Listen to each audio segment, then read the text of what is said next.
And welcome, everyone. Ladies and gentlemen, I'd like to call this public hearing to order. Purpose of the public hearing is to hear comments from the public regarding the tentative 2026 county budget. And at this time, I'll ask Tammy to read the notice of public hearing. Notice of public hearing on tentative 2026 county budget. The posted notice.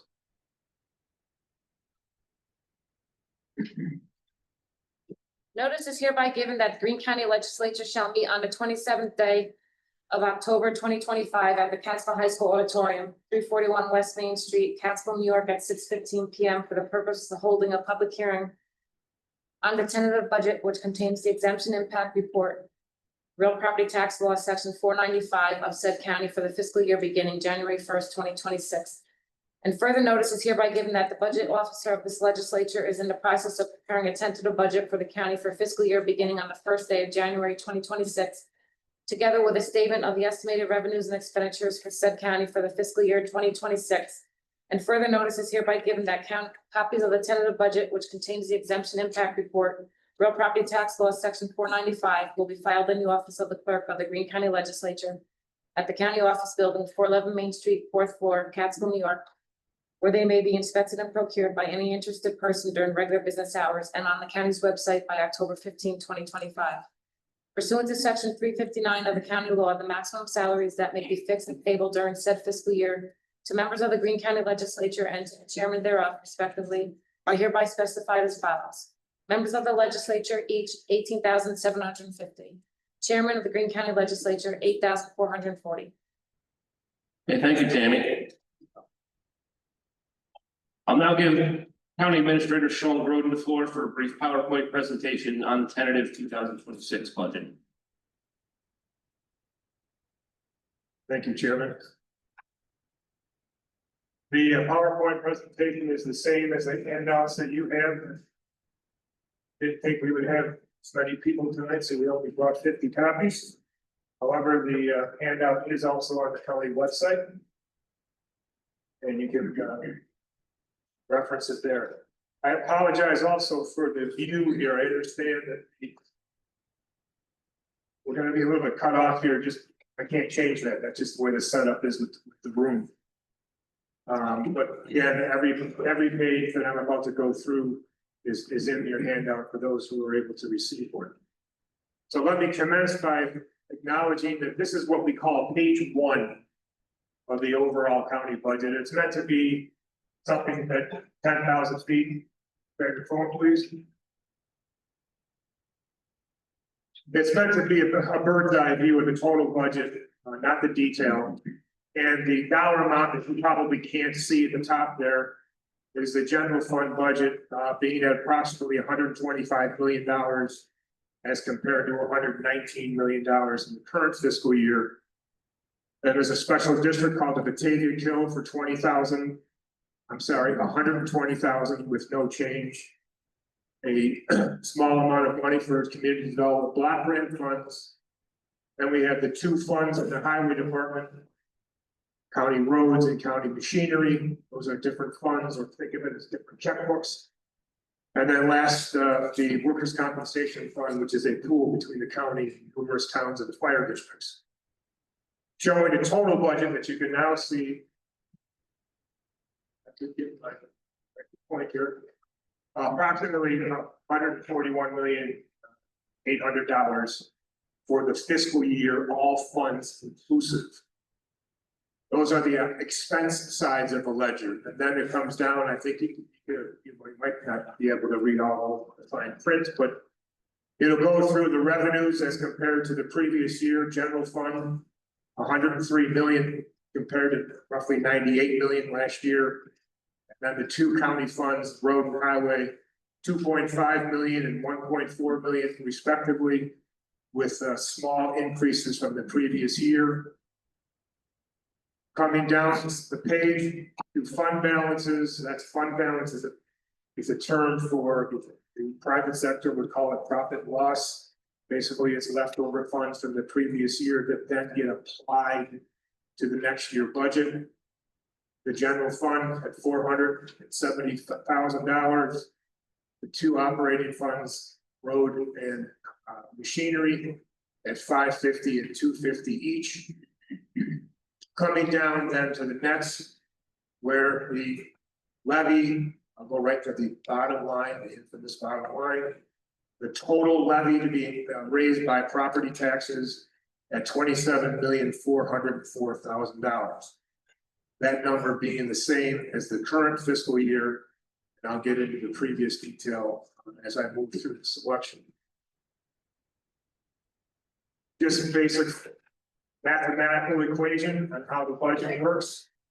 Expenses minus revenue minus fund balance equals the tax levy, or how much has to be raised on the property tax on an annual basis. This is a chart that is necessary, required by the state of New York, and has to do with the tax cap calculation. I think everybody realizes that in New York State, the tax cap, or the increase to the levy from one fiscal year to the next, has to be equal to the rate of inflation, or 2%, whatever is less. As I showed you in the previous slide, though, the number is the same, so in this case, we are irrelevant to that. But I must fill this chart out and submit to the New York State on an annual basis. It's what we call funny math. And remember, I said 2% cap. However, the way the legislation was written, we could have actually raised taxes 5% and said that we were raising taxes within a 2% tax cap. I didn't create the math. This, I know this page you cannot see from the screen. This breaks the total budget and the tax levy down by each of the 14 towns in the county. Each town, of course, having its own assessed valuation and its own equalization rate.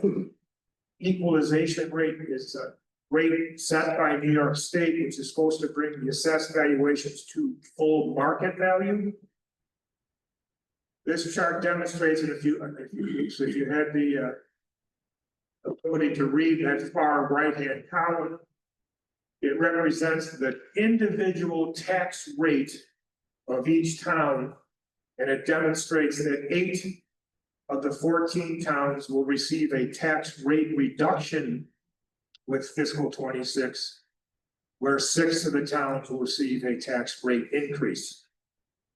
Please understand that that does not mean that the overall levy doesn't or changes. The levy is the same as it was this year.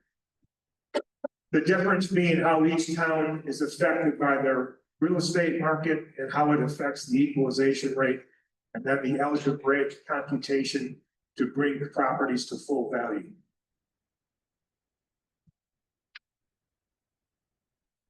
The rate, the tax overall levy, the amount to be raised is the same. 26 as it was in previous years. Let me jump ahead here, show you. I'll come back to this. I don't think we go fast. But I got flip that page. All right, this is a different way to calculate the county's tax rate as it compares to the other 62 counties in the state. And while this information is a little dated, the state does not update this for another 2-year period. But at the moment, Greene County has the 11th lowest tax rate per thousand of the 62 counties in the state. And I presume as these numbers are calculated by the state next year, that number 11 will probably go down to single digits.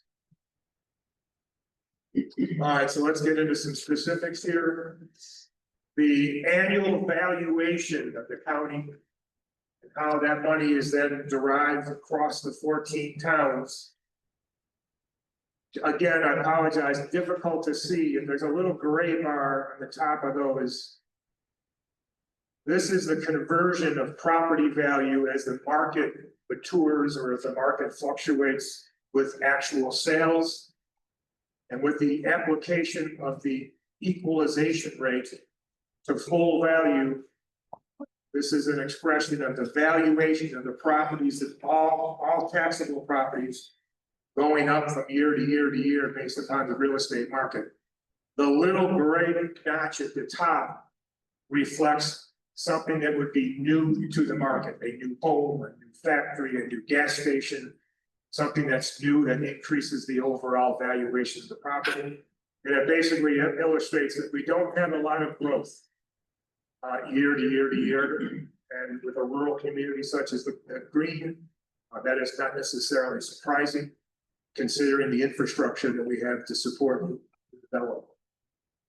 This just restates it without that bar, but you can see a fairly consistent line based upon the real estate market.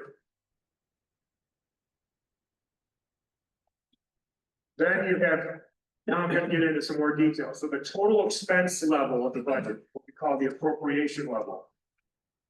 Fiscal year to fiscal year, it's up 4.24% one year over the next. However, if we take into consideration changes to the appropriation level or the expense level that are caused by the federal government changes or state government changes, if I was to subtract those increases, our local expenses would have been up 2.81%. But it's the effect of the federal government changes in the state that are increase on our overall level of expenses from one year to the next. Broken down in more detail in terms of the levels of expenses. These are the levels of increases that are coming from one fiscal year to the next.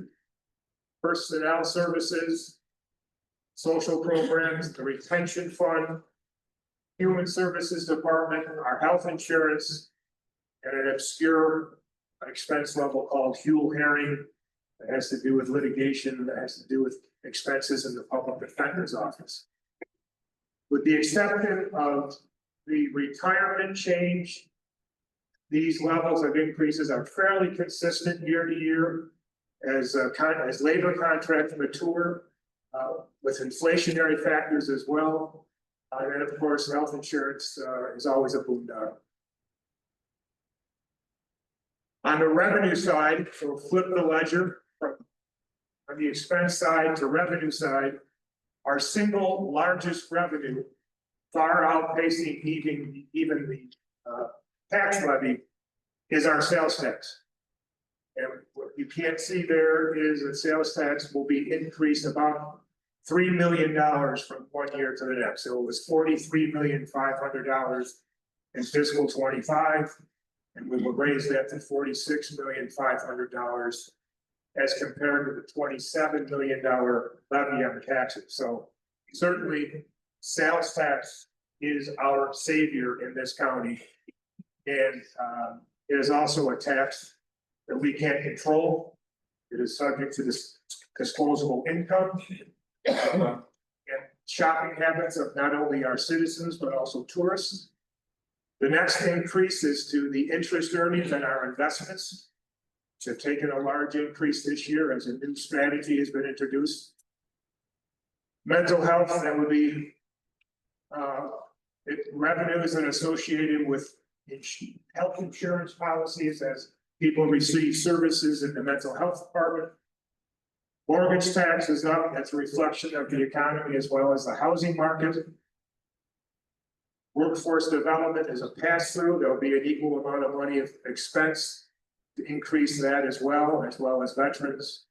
Again, increase in revenue, but there's also a corresponding increase in expense. And lastly, a reduction in social services incomes based upon changes that we are anticipating from the federal government or the state government. The next big expense that we have in the county is health insurance. The county covers approximately, give or take, 1,400 people on our health insurance plan. The total plan is around $12 million annually. What you have a hard time seeing is that it's been fairly consistent over the last couple of years. And that's a little bit of luck as the county is self-insured, so it depends upon the health and safety of our employees and our dependents. But certainly a large expense item in the budget. As I mentioned also, the retirement plan, which is an unusual increase this year.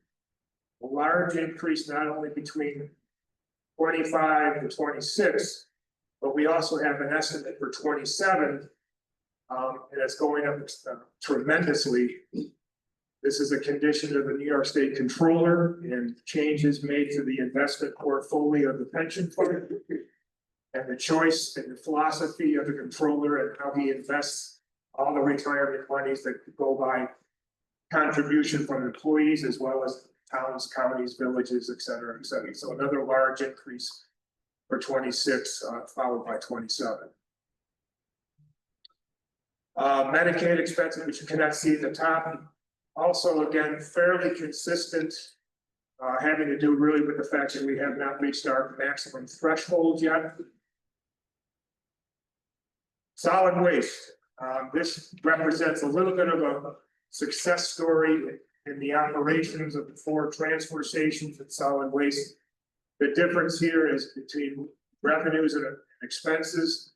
There were larger deficits earlier in years, but now as we have streamlined operations and evaluated fee structures, the solid waste operation, while it's still in a slight deficit position, is much better than it was a number of years ago.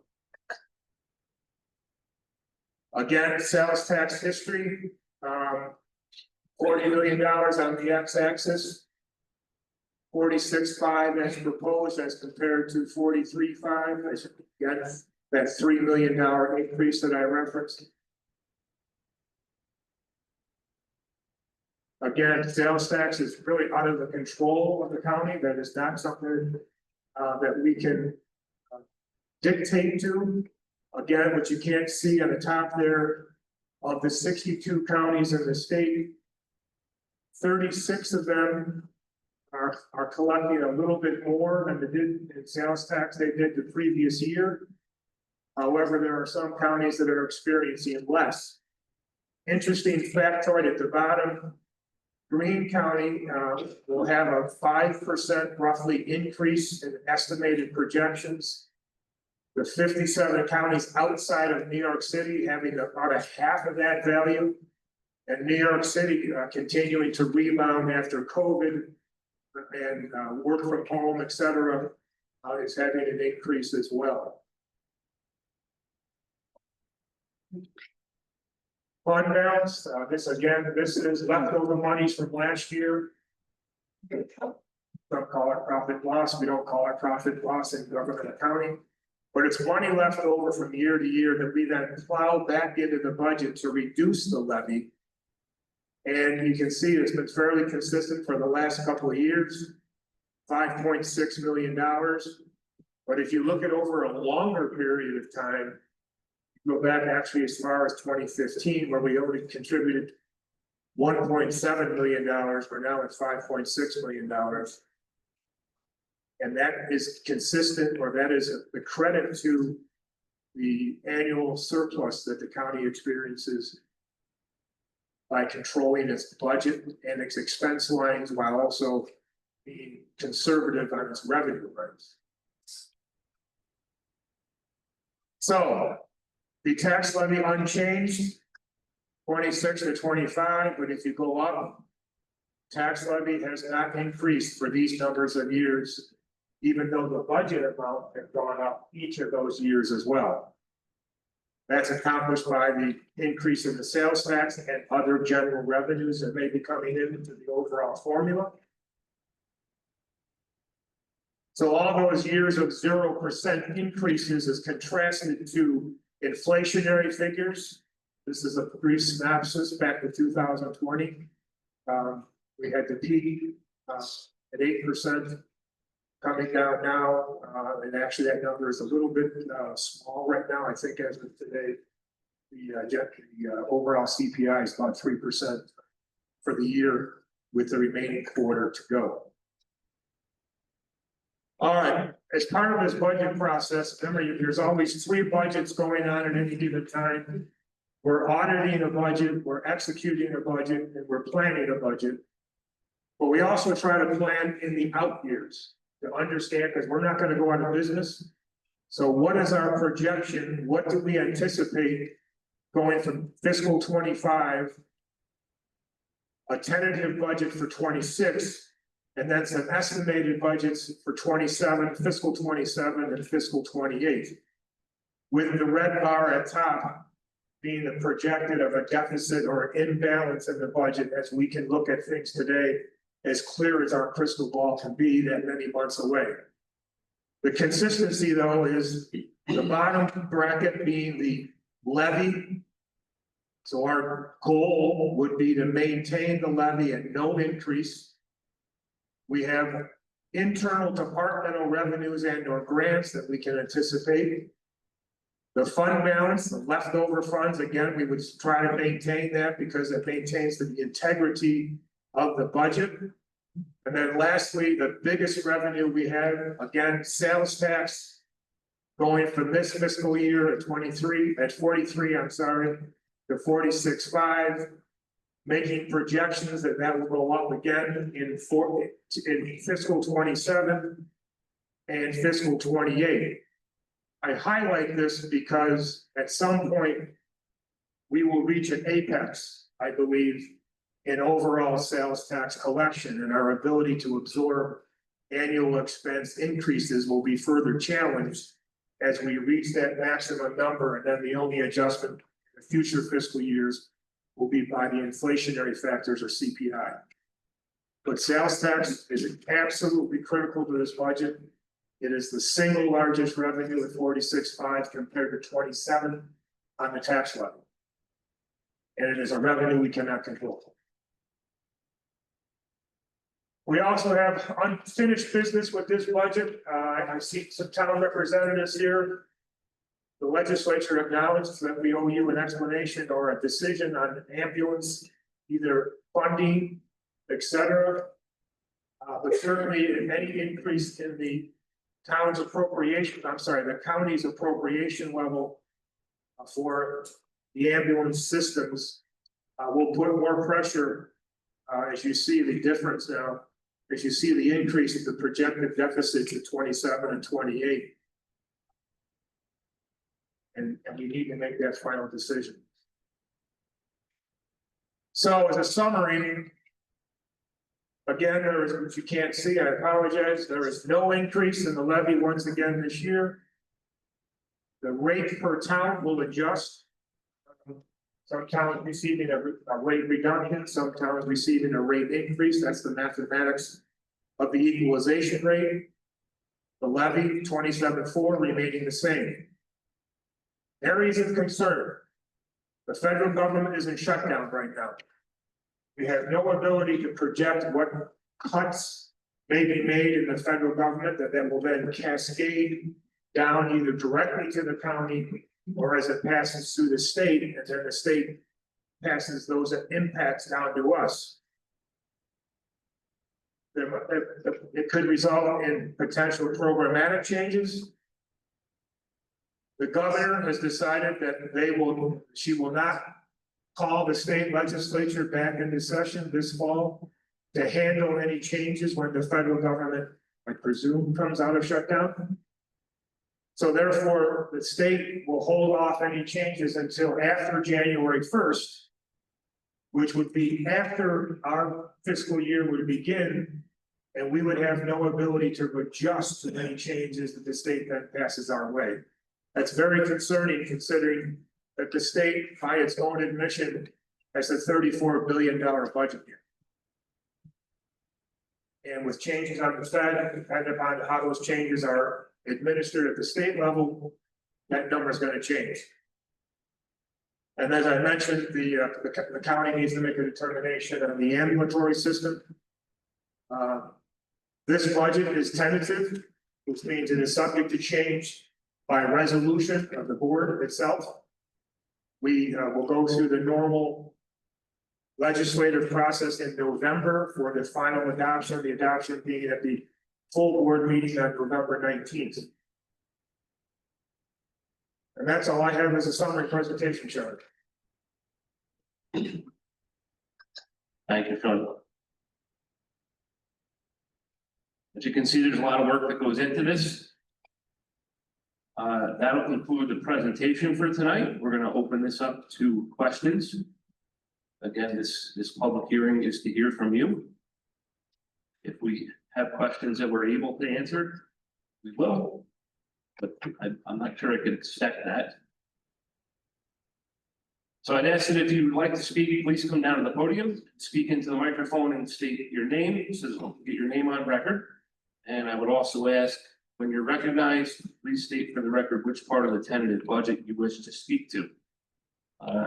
This is a public hearing. As I mentioned, it is not a question and answer period. It's for the legislature to hear comments from the public with regards to the tentative budget. However, if there are some questions that we may answer, we'll try to answer them for you. And with that, we'll start the hearing. Is there anyone here this evening who wishes to be heard with regards to the tentative budget for Greene County for the year 2026? Thank you. I have difficulty reading. I looked at the budget, I'm sorry, I looked at the budget of 2024. And I saw that there was it says adopted, and then it says actual. The actual says $50 million in sales revenue. Is that correct?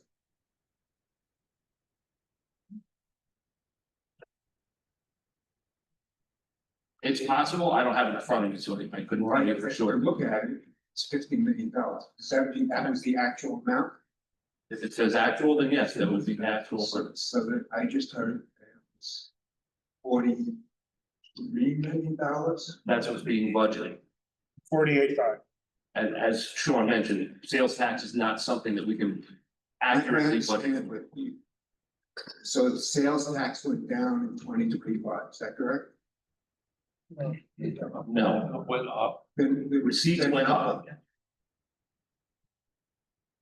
We Well, in budgeted. 2024, you're getting 50 million.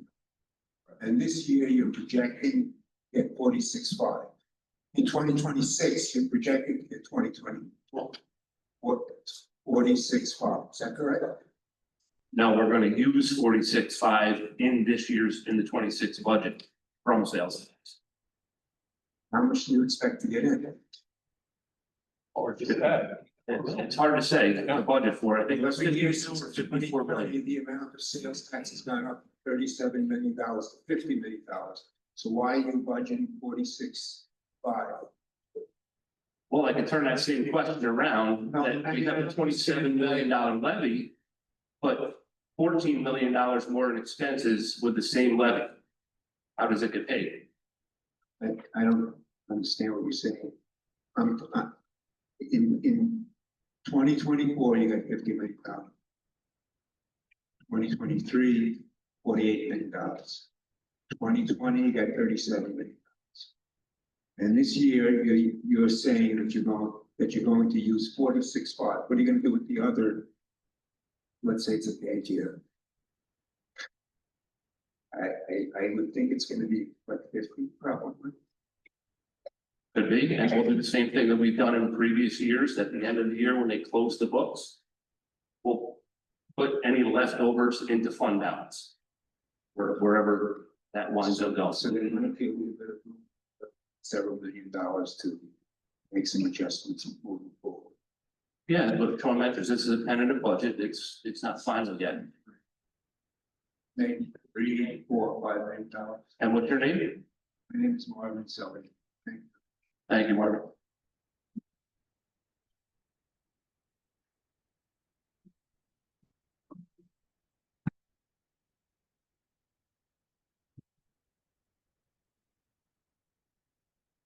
Good evening. You'll have to get right up close to it, Joe. How's that? Can you hear me? Can everybody hear me? Guess not. But let's speak the truth. Let's get away from budgets.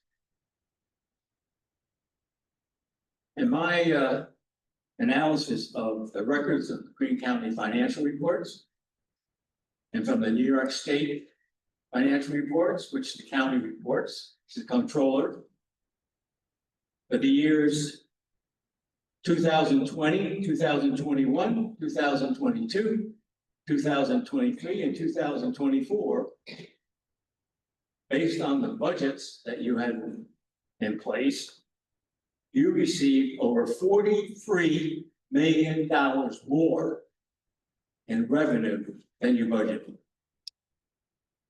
And your expenses were $54 million less than you budgeted. So what you're saying to these people out here is, we don't know shit. You know, I come here every year trying to get the tax rate lowered for the towns. And I understand that there are issues that come up during the year. But this gentleman who was just here, he has sales tax. And based on the New York State Comptroller report for sales tax, this year, through August, you've collected $34 million through August. If you project that out over the year, that's $51 million. And you're using 43,500,000. I'm sorry, in the 2025 budget, you only use 43,500,000.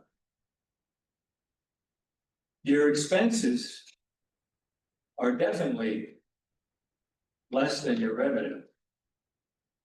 And what I'm asking you to do is do a good budget. Stop fooling around with what you anticipate or you don't anticipate. And I know the revenue goes into fund balance. And right now, you have $102 million in fund balance. 51 million in the general fund. You have $1.2 million in debt reserve. And this is as of 12/31/24. And you haven't closed out 25. So you know there's going to be a change to the positive. The county road fund has $3.6 million in fund balance. The county machinery fund has $5.3 million. And your capital projects, which I know you're reserving for some buildings that you are anticipating, is $39 million, which you've set aside for buildings, which is admirable. And your non-major fund balances, the accounts that are not included in the above, are $3,087,110. So you have money all over the place. You have enough money to be able to adjust your budget to lower the property taxes for all of the county, all the towns in Greene County, except for 2. And that's because of the way that the equalization rate works. So what I'm asking you to do and to think about is to adjust the amount you raise by taxes by $1.3 million. That will lower the proposed tax rate for 12 towns. Alcott and Prattsville will see an increase of 3.81% and 0.39%. Increase your sales tax by $1 million. Increase your income account by $400,000. Increase your fund balance by $500,000. Decrease your expenses by $500,000. In 2024, the expense budget was under appropriated by over $9 million, which means you budgeted for this, but you never spent $9 million. And the revenue was under appropriated by $3.7 million. Your estimated sales tax, I said, in 2025, which is this year, could be $51 million. And You budgeted 43, which is $7 million more. So what I'm asking you to do, you need to look at your budget as total, not as a budget, not as what you anticipated, but what you actually have. You have consistently, this county has consistently under budgeted revenue and over budgeted expenses for the past 5 years to the net total of approximately $102 million. That's a lot of money. That's an awful lot of money. And I know that you have expenses that you don't anticipate. I know you have billing programs that you have coming online. But please, I think God will be here before you guys lower the tax rate. So I'm asking you, please consider lowering the tax rate. And I thank you very much. And I appreciate you listening to me for the last 4 or 5 years. And maybe, God willing, I'll be here next year. Thank you very much.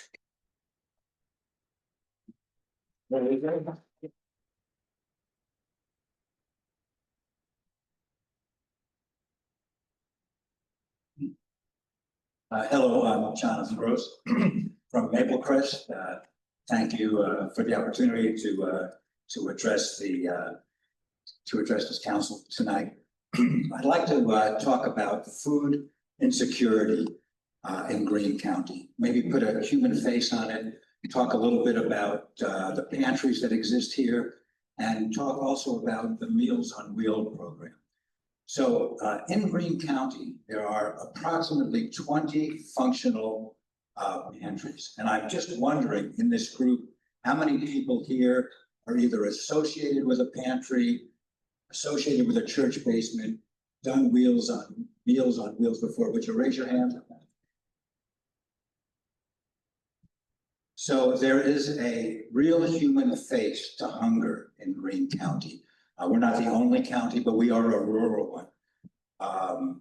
With the government shutdown and SNAP benefits ending, we're going to see an enormous shortfall and a tremendous need, once again, that the pantries will experience. I'm involved with a lot of the pantries, and I'm hearing this. Staff is being laid off. Pantries that were open 3 times a week are now open 1 time. I'm told that there are houseless people that are sleeping outside the pantries waiting for food the next day. The regional food bank, which is where we get most of our food from, is 7 million pounds fewer, 7 million pounds fewer, less food this year, approximately 25 to 30% less. Most of the pantries receive low-cost food from the regional food banks. With the loss of the SNAP program, if the money is not appropriated to that, we're going to see an even greater need. So demand is way, way up. We're hoping that you might consider with some of the, I shouldn't say windfall, but consider when you look at the budget, the possibility of funding some of the food pantries and take a good look at what's really going on with Meals on Wheels. Here's some medical statistics for the seniors. If you have less nutrition as a senior, your immune system is compromised. You're prone to depression, anxiety, there's cognitive decline. You're ashamed, you're disconnected from the community, and the possibility of early death exists as well. So I know that we're looking at other things we can do with the Meals on Wheels, but one thing that worked with the other program, which we're hoping that you'll reinstitute, is the use of volunteers. We have found in all of the food services that we provide that it's always the human touch. It's always the community that matters. So when looking at food insecurity in Greene County, this is like the perfect thing that government and the public can do together. It is not political at all. It's something that we all have a responsibility to do, and it is upon us. It's upon us now. So I'm going to quote Ronald Reagan, who said, "Budgets always reflect values. not just surplus or deficit, but it reflects what we think of as the direction that our country goes in. So you have a budget, there's money somewhere, food insecurity there's a dire situation now. And of course, you know how we all feel about the Meals on Wheels program and the success of it and the amazing volunteers that have done so much work in the past. So please consider reinstating that program and take a look at what we're doing with food insecurity. One last thing, the pantries have all gotten together in a network. Pantries used to be very siloed. One pantry would do one thing, another pantry would do another. We've created a network of the pantries where we exchange food, we exchange funding, we meet and create and have ideation. We have volunteers that we share, and we share food. If somebody's got a little bit too much in Coxsackie, they'll deliver to Catskill. Catskill will deliver to Tannersville. Tannersville will then deliver to Prattsville. Prattsville then deliver to Hunter. This is how it works. All volunteered, all started from the ground up. We're only asking that you work with us and support the efforts that our volunteers are doing already. So thank you very much.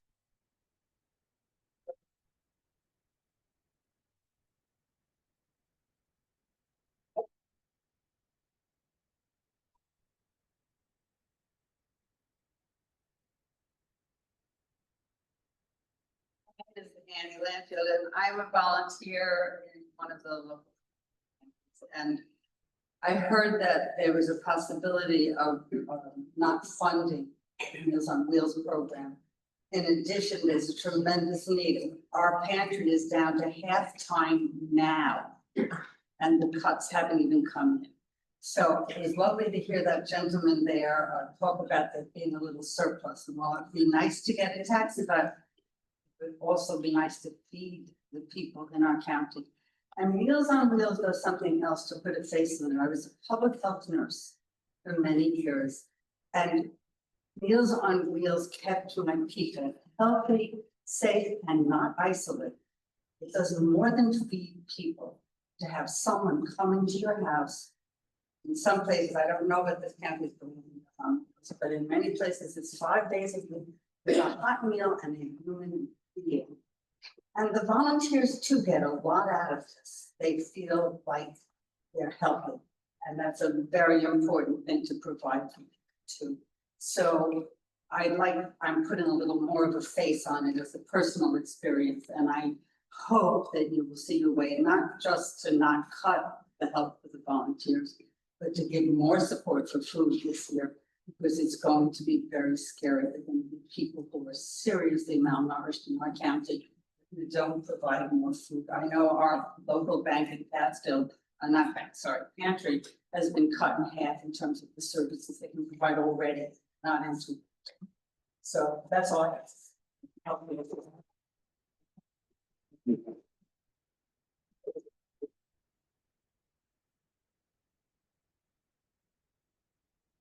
Thank you.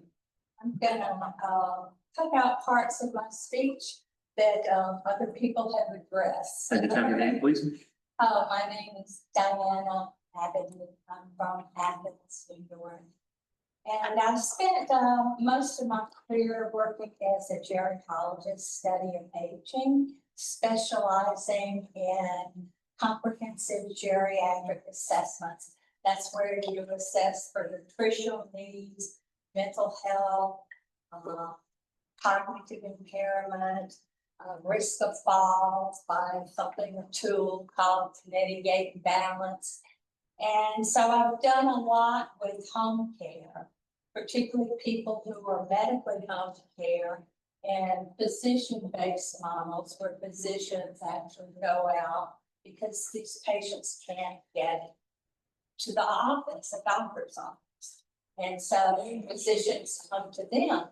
And a big part of that has always been Meals on Wheels.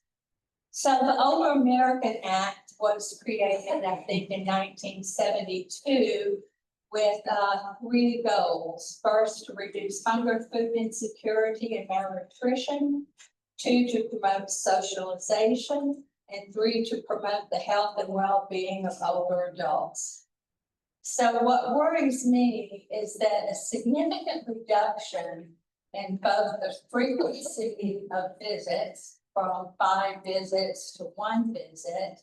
And then also, 1 hot meal and 4 frozen meals. That will actually be detrimental to these people who are isolated. Now, the numbers I think I read in May were cut from about 400 recipients of Meals on Wheels to 115 or 125. So, the health services scientist in me wonders, what were those criteria that were used to cut those? And I do believe you can't serve everyone, I truly understand that. But I'm really worried that, as Jonathan mentioned, that the reduction in nutrition, this is always nice to have a meal, and it's nice to see someone, because one of the indicators for malnutrition is how many meals do you eat alone. And while that person might not eat alone, they at least feel that they have a great volunteer like Ellen Shores on the mountaintop. I can't name everyone. I live in Athens. So Chris and Carol Feaster, have been involved in Meals on Wheels for 20 years. And these people really make a difference in the quality and not only the health of people's lives. So one of the criteria I just wanted to ask about, just curious if it was used to reduce numbers, is eligibility criteria lacks formal or informal supports. And so formal's family, right, and informal of friends or neighbors who can regularly provide meals. And one of the things I wanted to just point out is that you see is, my gosh, people, oh yeah, I can provide 5 meals, a week. But sometimes, that enthusiasm wanes. And you can't really count on it. So it's important to go back and check in to see, is that individual really eating their meals? And are they able to cook the meals? I worked at Albany Med with Roberta Miller. We co-directed a home care training program to train medical students and residents, family practice and internal medicine residents in the art and science of physician visits. And that's because a person who's homebound only gets to see a doctor maybe twice a year, because you can't get them out for, whatever reason. Whereas, somebody like me, I don't have this utilization, but, on average would see a physician 11 times a year. So you can't count on the medical system where you really don't have home visits to catch someone who is becoming malnourished, because the volunteers at Meals on Wheels can. So I think it's really important to know that also the recipient of a meal, they're vulnerable. They're not going to let you know that they're not getting the meals that their relatives or friends promise. I mean, that's embarrassing. And, it's something that particularly older adults don't like to confide in problems. I wanted to point out a little bit about utilization, and that's that we know that home care services can reduce loneliness, right? But they also reduce hospitalization and nursing home visits. And this is not just Meals on Wheels, it's other nutritional programs too. And I think one interesting fact, I think, that chronic loneliness has been determined to be as harmful as smoking 15 cigarettes a day. And Jonathan talked about the other problems, but one not mentioned is stroke. So One of the things that we might not think about is investing in Meals on Wheels is not just an ethical decision. It's a smart financial decision.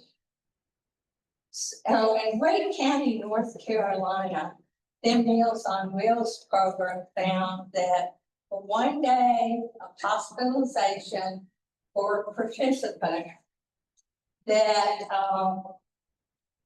that cost equated to a whole year of Meals on Wheels.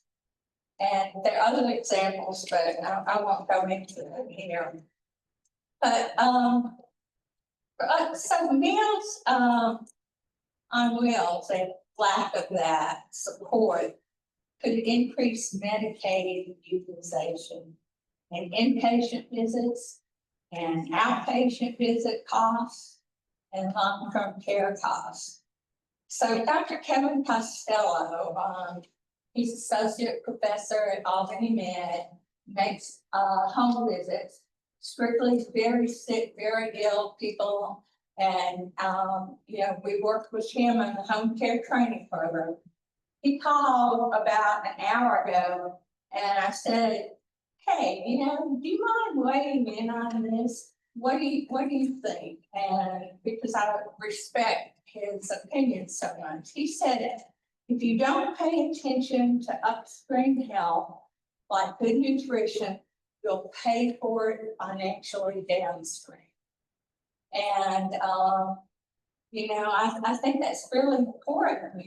We're talking about saving costs by reducing visits and frozen meals.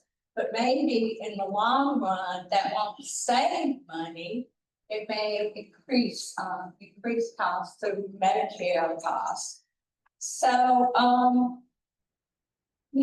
prices are increasing. Grocery prices increased 30% from 2014 to 2014. And we know that meal prices have also increased drastically. I think they increased 30% from 2014 to 2024. I really believe that older Greene County residents need to deserve to age with dignity. And that's why I feel that, this is a nonpartisan issue, Meals on Wheels. And I just urge you to please maintain the 5-day meal delivery. And I do have a couple questions. And the first thing I think is important that if you do, and I hope you don't, end up reducing the visits and the number of meals per week and include frozen meals, that you've got to evaluate that. It's really important to see what the problems are, if there are any problems.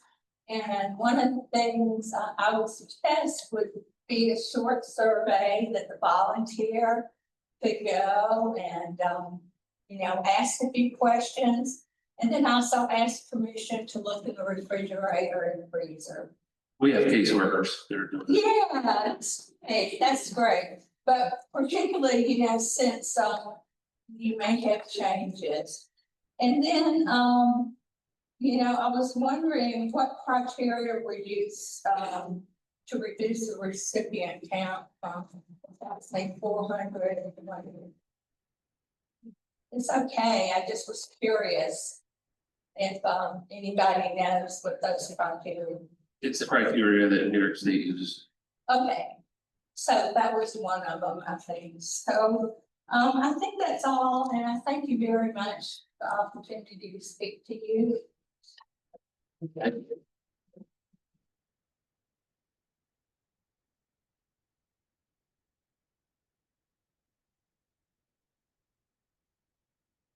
name is Jessica Johansson, resident of Tonacaro.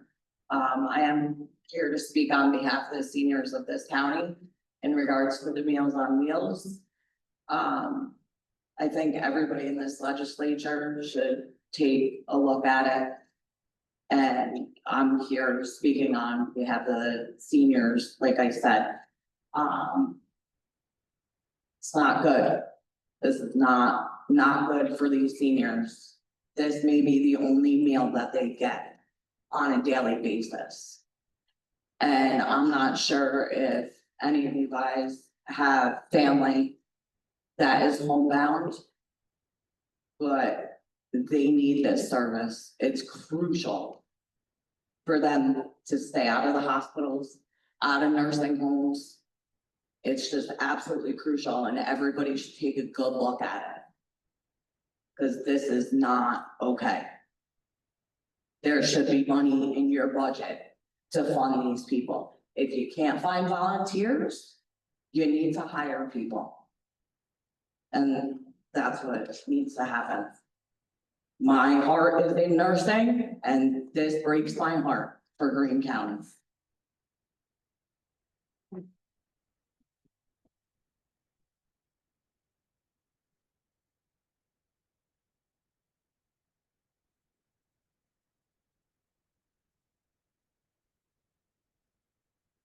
Good evening, Chairman, members of the legislature and fellow residents of Greene County. My name is Sean Mahoney and I'm the elected town supervisor for the town of Hunter. And I want to thank you for the opportunity to offer a few remarks regarding the proposed county budget and some of the critical issues facing our communities. And it was very clear from Sean's presentation that the county has good fiscal managers and manages its money very well.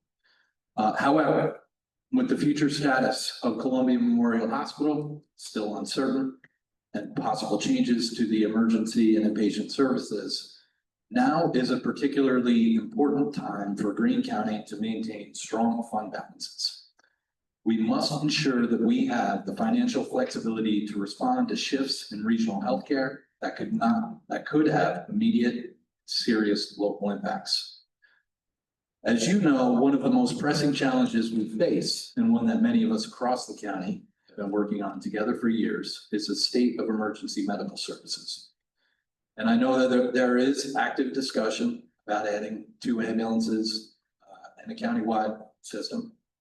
And while the 2 ambulances may provide a short-term solution and give us some breathing room, it is not in itself a long-term system. We all know we need to ensure consistent, reliable EMS coverage throughout Greene County. I support creative short-term measures like this, but the underlying issues remain: pay, benefits, staffing, response times, and sustainable budgets. These persistent challenges highlight the need for a coordinated countywide approach. And in my view, we must continue moving towards the creation of a countywide consolidated EMS system, one that is coordinated, efficient, and built to serve every resident of Greene County. This effort should align with whatever decisions Columbia Memorial and Albany Med make regarding their hospital operations in our neighboring county. To move in that direction, I encourage the county to invest in a dedicated position, someone tasked specifically with planning and designing a sustainable countywide EMS model. This individual could work with town and county officials, municipal and not-for-profit agencies and healthcare partners, such as Albany Med, to develop a system that could be phased in responsibly. This position would build on the groundwork already completed by the countywide ambulance task force, evaluate its findings, and help us move collectively towards true EMS consolidation. Even if that transition doesn't happen overnight, continuing this work now would be a wise investment in the future health and safety of every Greene County resident. My second concern relates to what we've been hearing about tonight, and that is our aging population and the essential services that support them. And I'm particularly troubled by reports about the Meals on Wheels program, moving away from delivering hot meals, instead relying on frozen meals delivered by UPS, FedEx. This is clearly not simply about food, it's about connection and care. For many seniors, the visit from a volunteer is the only human interaction that they may have in a day.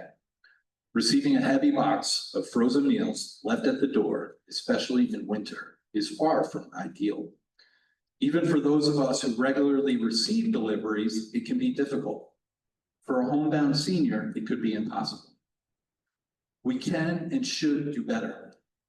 If the issue is a shortage of volunteers, let's explore modest stipends or part-time paid delivery roles. If the issue is budgetary, can we not view this as a fundamental investment in our residents? The very people who have paid property taxes, sales taxes, and contributed to this county for decades. I also understand that our Department of Aging may be constrained by federal programs and budget formulas. But perhaps this is the time for Greene County to lead, to take on this challenge ourselves and build a local model that truly works for our seniors. As the legislature considers how to allocate revenues, including property tax, sales tax, short-term rental tax, and other funding streams, I urge you to carefully maintain fund balances for the many unknowns that lie ahead, while directing resources where they are most needed, toward a compassionate, comprehensive system that supports our homebound and rural seniors, and toward furthering our countywide ambulance efforts. I want to thank the Greene County Legislature for the opportunity to speak and for your continued service to our residents. As you deliberate on this budget, I ask that you please use the county's savings and revenues wisely to strengthen the systems that truly matter to the people of Greene County, and to always remember the people behind the numbers, those who rely on our emergency services and those who depend on Meals on Wheels for a hot meal and human connection in their later years. Thank you.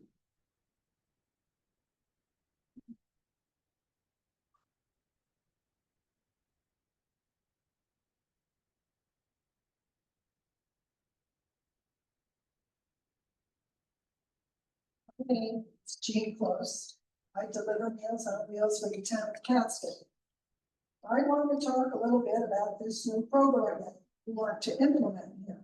1 hot meal, 4 frozen meals, delivered every Monday. Well, isn't that a wonderful thing for a senior, especially when they're homebound? These seniors, I wonder if they can ask if they have a microwave, they can heat their meal. I wonder if they know how to use the little dials on the microwave. That's a chore for a lot of people. I would like all of you tonight, when you go home, to look at your microwave. Don't ask your wife or the people you're living with. Go look at your microwave and see if you can work all those functions on your microwave. And I will guarantee you, you can't. How do you expect an 80-year-old, an 85-year-old, a 90-year-old? And I read in Catskill, there is one woman that's going to be 100 soon. How do you expect them to use a microwave and heat their food? That's the reality of food for the seniors. It's kind of stupid.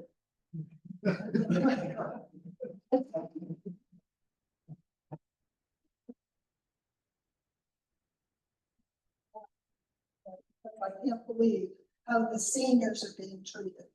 It's like, it just, nobody cares, nobody cares. Anyway, let me move on. We are not wellness checkers. We are Meals on Wheels drivers. We deliver to homebound people, seniors. Some of their food, this is the only food they get all day. It's the only hot meal they get all day. So to assume we want them to eat frozen, they may not even cook it. They may just defrost it and eat it. How sad is that? You don't know what the senior's going to do at 80 years old or 90 years old. I get frustrated with stuff like this. Okay. I think you need to know what a homebound senior is. They are in wheelchairs. In Catskill, I know of 4 in wheelchairs. We have people that sit in front of the TV all day with their walkers next to them.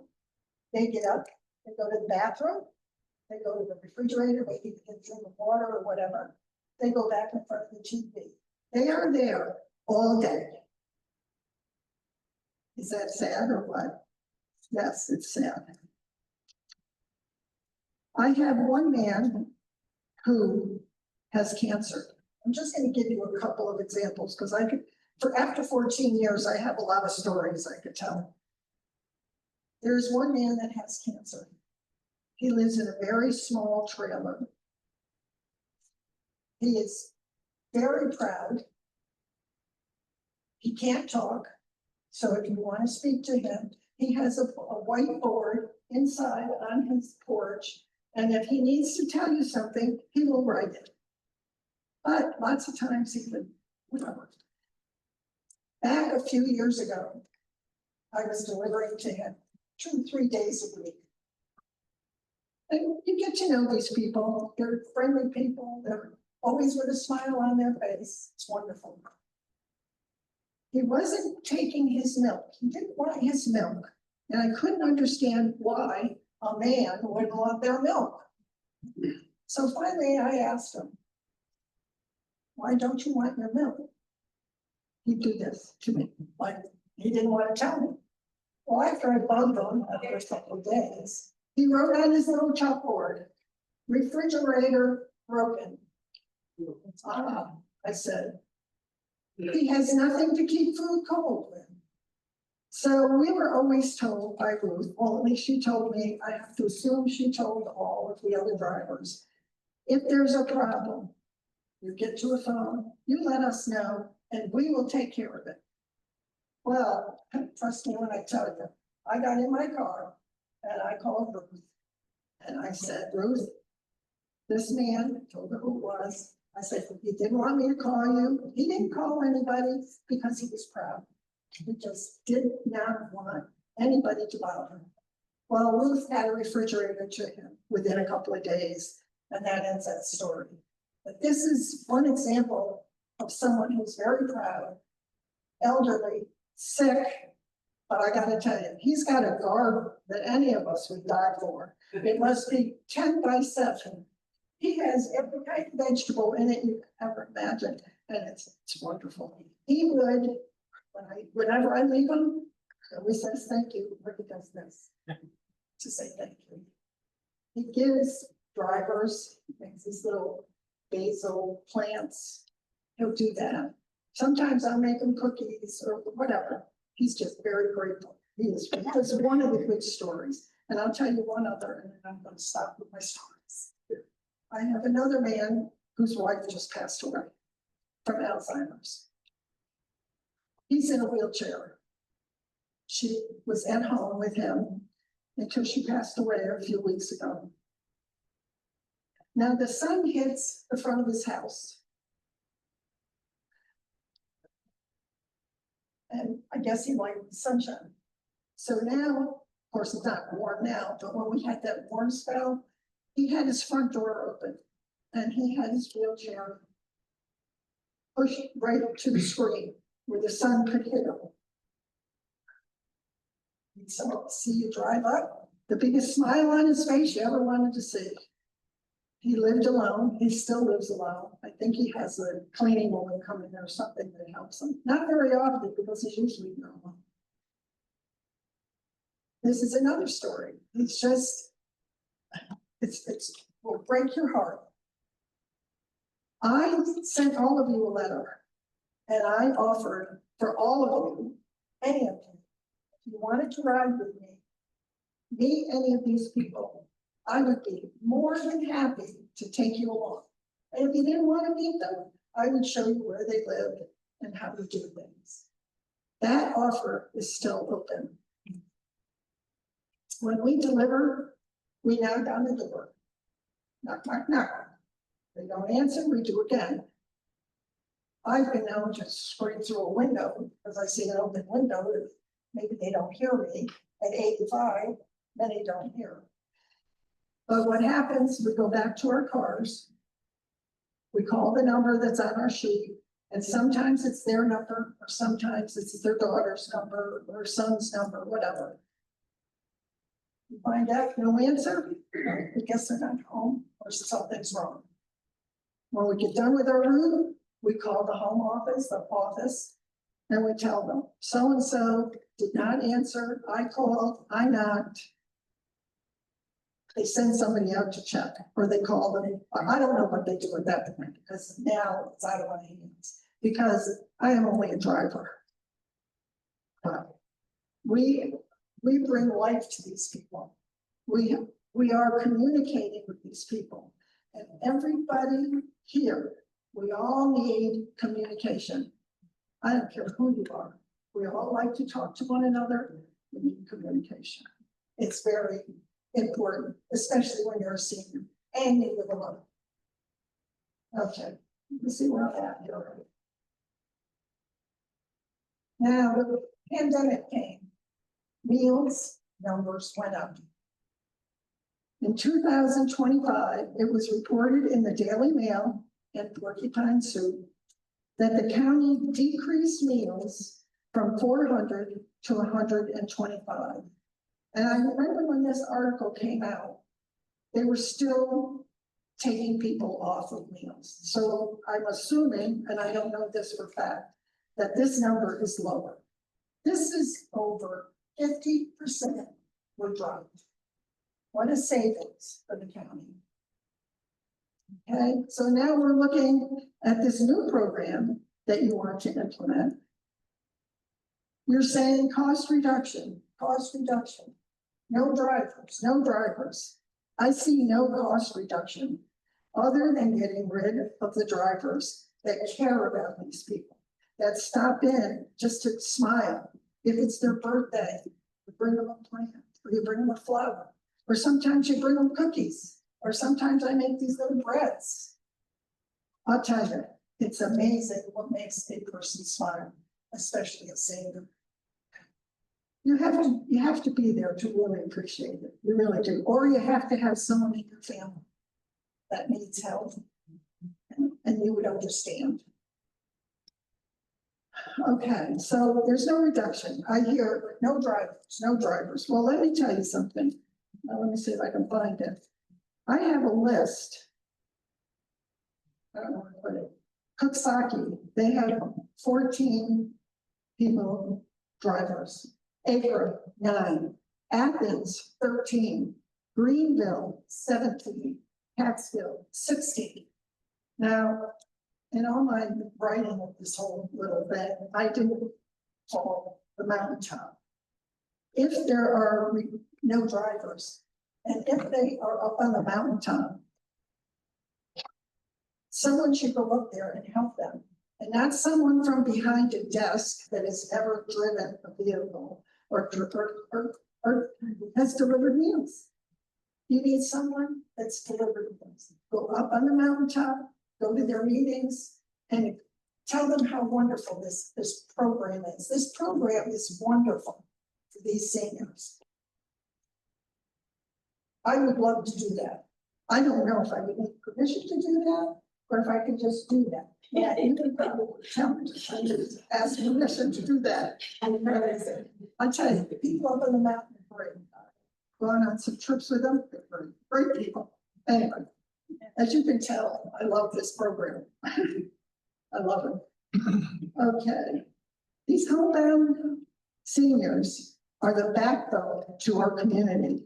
Some have lived here all their lives, got married, raised their families, and now they need a little help from us.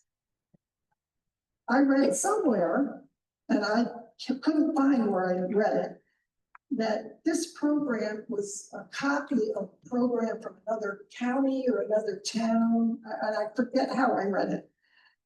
Well, that's a shame.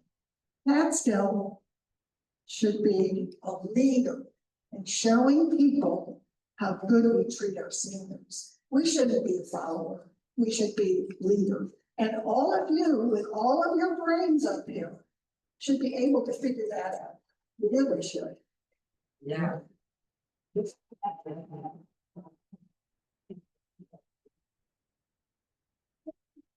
Want this program to go backwards. We need to move forward. And I think if you do this, you do these frozen stupid meals, we're going backwards. That's my point.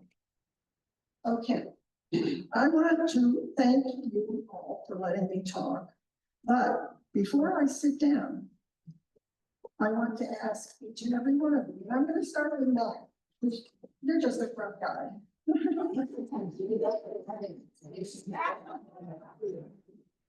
I'd just like to ask one question and be honest, as honest as you can be, because you're all politicians, you know?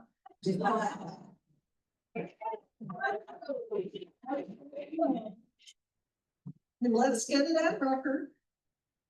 I would like to know, let this audience know. Just for the record, this is a public hearing Oh, for well, us to hear from the public. I don't know, I've never done this.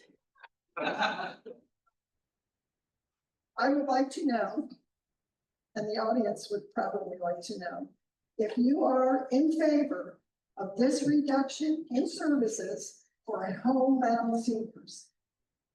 I heard that clear. You need to speak up so the audience. I said I've already made it clear that I was not. And I put that on my legislative Facebook page. And I made that clear. the budget that's been released as of now is not a final budget, so I'm not sure that anybody can say with certainty one way or another tonight. Well, you must have had discussions about this. In November, we will vote on a final budget, and that will include the final programs that have been. Well, I think you all take heed of the seniors, because they are wonderful people, and I gotta tell you the other thing, one more thing, and I'm gonna sit down. I have learned more about Greene County, Catskill, the surrounding areas from some of these seniors. There was one man in particular who lived around Greenway. I heard all about Greenway. It's the most fantastic stories you ever want to hear, that people will never hear. They are wonderful people, and I hope you go back to the way this should be. 5.5 years old.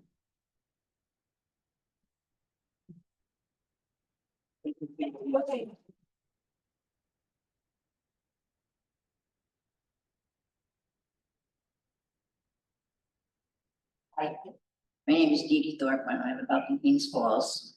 I just have a few things to mention about Meals on Wheels, but it's been most of it has been covered, so, first, thanks for the chance to get up here to speak, but, I've been delivering meals with my husband for off and on for 20 years. Everything that Jane just said is so true. People are wonderful. You know, these people all have a history. Some of them were legislators, some of them were supervisors, some of them were nurses, doctors, teachers. I mean, these are people, you know, these are not numbers, they're people. And I can tell you this, guys, and ladies, the first day that this all was implemented, the volunteers were not told anything about it. People were not. Now, they may have sent out letters, but certainly no one we delivered to had a letter. We ended up having 4 people crossed off the list from moving around. Now, when seniors are crossed off the list, that either means they're with the family, they're in a nursing home, or they die. We weren't given privy to any of that information. So my husband drove me and we stopped at all 4 of those houses. The people did not know they were not getting a meal. It was horrible, guys. And my husband, I was upset, very upset. First of all, that they didn't talk, that you guys or the county or someone didn't talk to the people that actually do the job. And that happens so often in life. But anyway, my husband came up with the great idea that Jane just covered, and that is to take you guys around and let you tell them why.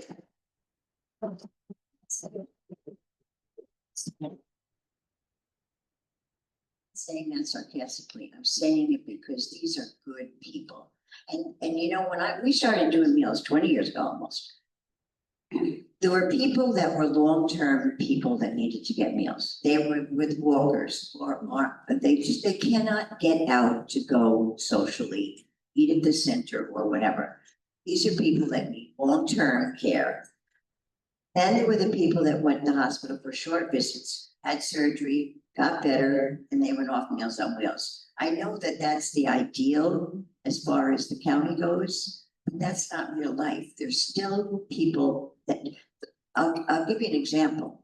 The woman, Mary is her first name, that's 102, spends her days alone in her house, and her kids live across the street. They have 4 little kids living in that house because the daughter had 4 kids, and they're all living with their parents. So I mean, these are real life situations. Anyway, Mary sits in her chair all day. She's a retired school teacher from Hunter Tannersville, 30 years.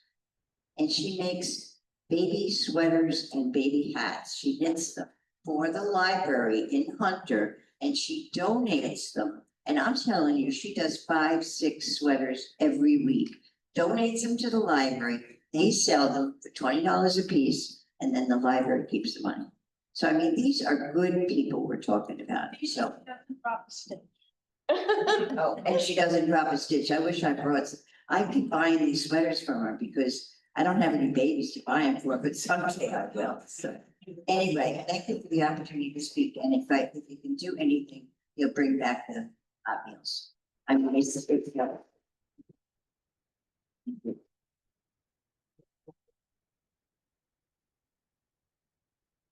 Hello, my name is April Amrad, and I came to be another face of Meals on Wheels.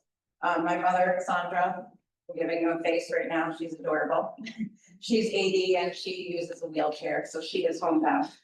We discovered Meals on Wheels when my mother attempted to cook in her home and fell.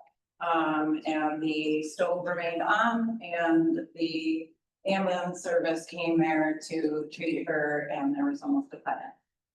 So the Meals on Wheels became very important. After my father passed, it was someone who was daily seeing her when we couldn't be there. It was a reminder that she had to eat, that she had the hot food there. I see the other people who are benefiting from this.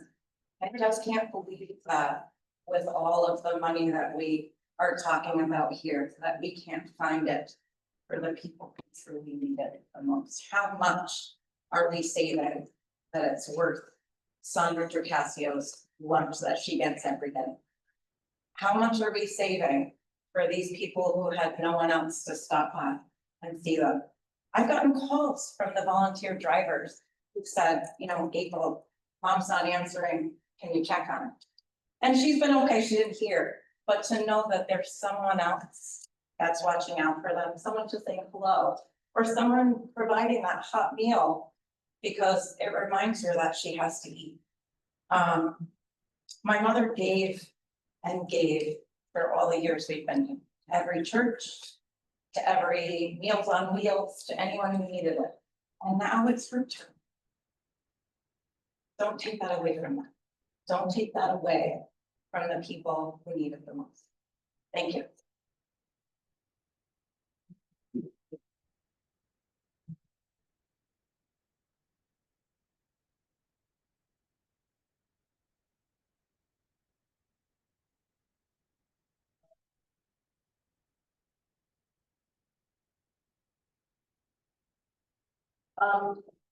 First, I want to say, I listened to the October 14th meeting, trying to find out if there was anything about the Meals on Wheels. October 14th. General meeting. But I did learn one thing from the young man sitting back there, and he's, this young man, second one next to Matt, between Matt and Mr. Hobart, was asking about the interest. How much interest and what you can do with interest, and do you have to roll it back and invest it? And he said no. So you've got a lot of interest money that you could roll and keep this where it wouldn't affect the budget that much at all. That is what I understand about listening to about the interest. I am financial idiot. I just am terrible. I can balance my checkbook, and you're nodding your head, Harry, you're saying I'm an idiot. That's right. No. I'm teasing you. It's on your back of your head. No, but that is figured into the budget. It is The figured into interest. the budget. The interest is figured into the budget. But he said, he asked if that interest has to go to where it goes, or can you use it elsewhere? And this man here said, you can take the interest and use it wherever you want. And that is up to you. So you do have this little budget that you can maybe apply to the Meals on Wheels. Down in Staten Island, somebody, I think, was telling me in Staten Island, they give 2 warm meals a day. On the Meals and Meals. So there must be something with the state where you could do it. I'm sure Staten Island has a lot more money. But they also, are thinking of cutting it from 1 meal a day to 1 non-cooked meal a day, like a salad and sandwich or something. And people up down there are up in arms when they're going to be cutting making one of the meals not warm. Whereas here, you're going to have 1 warm meal a week and have 4 frozen meals that they have to take care of. These people, a lot of the people can't, a lot of people spoke about that. I am sorry, I've been a member of the ACLU for a long time. I'm afraid I haven't paid my dues, but generally it's keeping church away from the state, separated. I'm not necessarily, that's one of their things. I'm not necessarily always doing that, but does anybody mind if I read from the New Testament? Anybody here have an issue with that? Is there a question on the budget in it? No, it's a question about something. Then the Lord said to those on the left, depart from me, and this is in the political, sorry, I have to say that. Depart from me, you who are cursed, into the eternal fire. For I was hungry, and you gave me nothing to eat. I was thirsty, and you gave me nothing to drink. I was a stranger, and you did not invite me in. I needed clothes, and you did not clothe me. I was sick, I was in prison, and you did not look after me. They also will answer, Lord, when did we see you hungry or thirsty or a stranger or needing clothes or sick or in prison and did not help you? And the Lord will reply, truly I tell you, whatever you did not do for one of these, the least of these, you did not do for me. And that's from Matthew, so 25, 34. Thank you.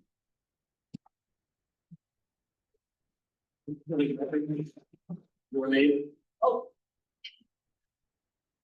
And Carroll, New York, Aries Bay. Thank I wasn't planning to say anything. Anita Byers, Nathan Questlin, area of women. I worked as a per diem for Green County at the Children's Center. And I would ask, I also volunteer at the Adaptive Sports Foundation. I would ask any of you to try to live in a wheelchair for 1 day in your home, which is probably not ADA acceptable, and you have no way to get into the bathtub, anything else. Walk with a walker. How do you pick up a box of frozen food once a week? And how do you get it open? You may not have a refrigerator that has a freezer that accommodates the other 4 meals. You may not have the strength. You probably, many people can't cook anymore. And it's not a question of being a man or a woman. They physically can't do it. I'm very fortunate. I'm going to be 83. And I can still get around a little bit. But you are ignoring people who made Green County. You are ignoring the people who need your assistance. And I understand that with COVID, there were some funds available. I think they were federal, I'm not sure. So some people received Meals on Wheels who might not have been getting them later. I cannot to this day find out what method was used to cut people from it. I cannot find out why we don't cook anymore for the few people we have. So the food is done down below off the mountain and then brought up and divvied into boxes and then taken away. I have one question. At this point, there is a center in Jewett that I know you lease from the town. I was there when we had a lot of problems and we didn't like it because everything leaked and nothing worked. A lot of that got fixed. Are you going to keep that center open? We have very few people who actually come to lunch. And the reason is they can't drive.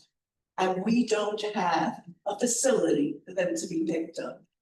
I was fortunate that my mother lived in Scarsdale. And their senior center it was a nutrition center, which meant that you had to eat technically in order to participate. A bus picked up every person who could not get there, and it was lift accessible. You didn't have to worry about getting onto the bus. The bus brought you home. They instituted a program because you all know that up here, it's almost impossible to get volunteers to take them to a doctor in Albany or Kingston or whatever. They instituted a program, they got a grant, and they got kind of a little bus. And people made arrangements. You have to somehow figure out how to accommodate people who need help. I know that Albany Med is making a lot of promises. Right now, if you have to go get your blood drawn in Jefferson at the old hospital, yes, they've made improvements upstairs. It is not ADA acceptable, cannot get in the front door if you're in a wheelchair. I happened to be there and a gentleman was in a wheelchair of normal size, not the ones you see with somebody who needs breathing assistance. And he was able to manipulate. We got to the door and I said, "Open sesame," and the door opened. And then couldn't go any further because there were handles on the doors and he couldn't open the door to get in.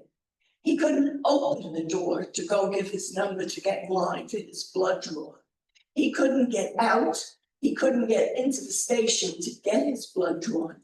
And his wheelchair did not fit into the station for the blood draw.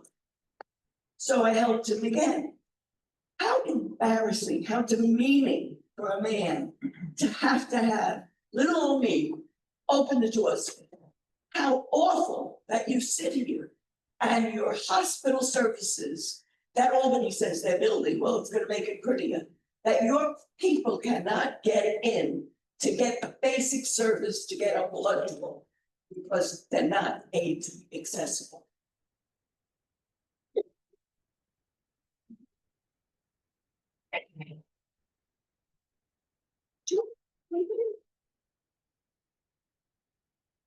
Gentlemen, ladies, nice to see you all. I'm Michael Baroni, the town of Athens. And I'm here on behalf of the Senior Citizens Club of Athens. I have a list of 148 members and letters from them urging you gentlemen to consider, ladies, to reconsider the meal program that you are about to implement. I'm sure I don't need to give you my 15 years of stories and adventures that I have experienced, but you know them all too well. So here on their behalf, and I hope I'll just take the comments that were brought here tonight to heart and look what they can do. Thank you very much for your time.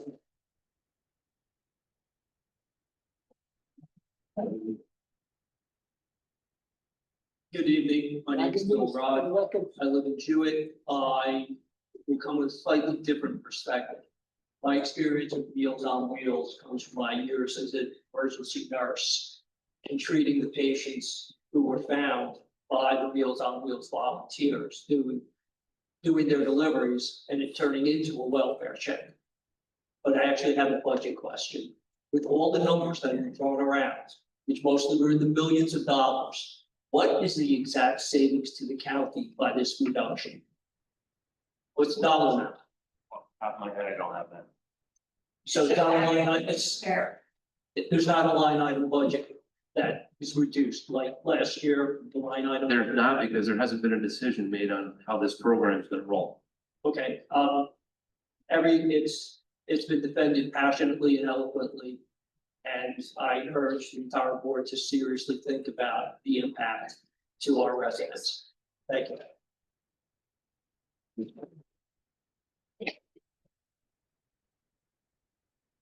Hi, my name is Christine Morley. I don't have anything prepared because I didn't know until last night when I saw on Facebook that this meeting was taking place.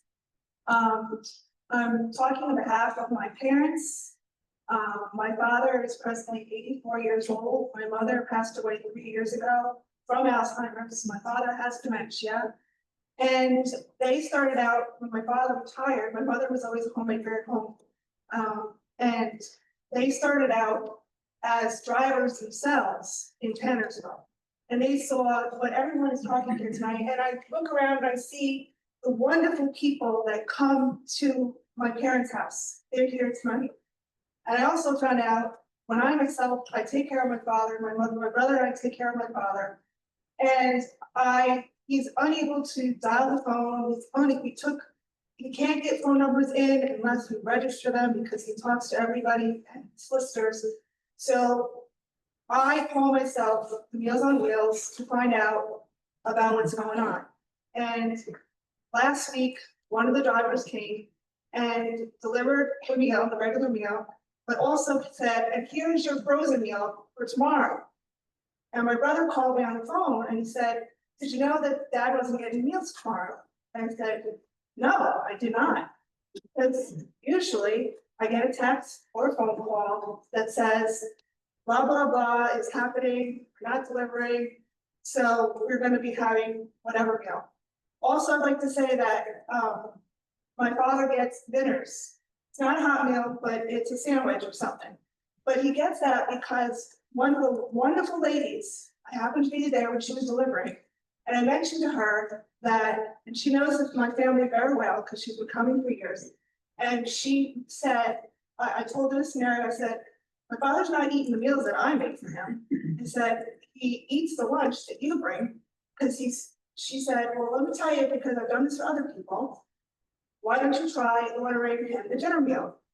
I said, I didn't know I could do that. She said, because then he comes to the door, I give him his meals, he takes it from me, he puts it in the refrigerator, and he sees that he has 2 meals there. He used to have a whole refrigerator of meals. He could have whatever he wanted, it was there. And the meals were getting thrown in the garbage because he didn't know what was there. And now he knows he has just the bare minimum food because it was delivered. He gets, as people mentioned, he sits in his chair all day watching the news. He looks out his window to see who's coming in and out of the driveway. And the doorbell rings and he gets out of his chair and he goes down a couple of stairs that someday he might not be able to go down anymore. Now he can go down and he sees the person and gets his meals. And there was a time when my dad had fallen and wasn't able, he was in a walker like everyone was talking about. And I happened to be there at the house and I told whatever person was coming to the house. And she said, don't worry about it.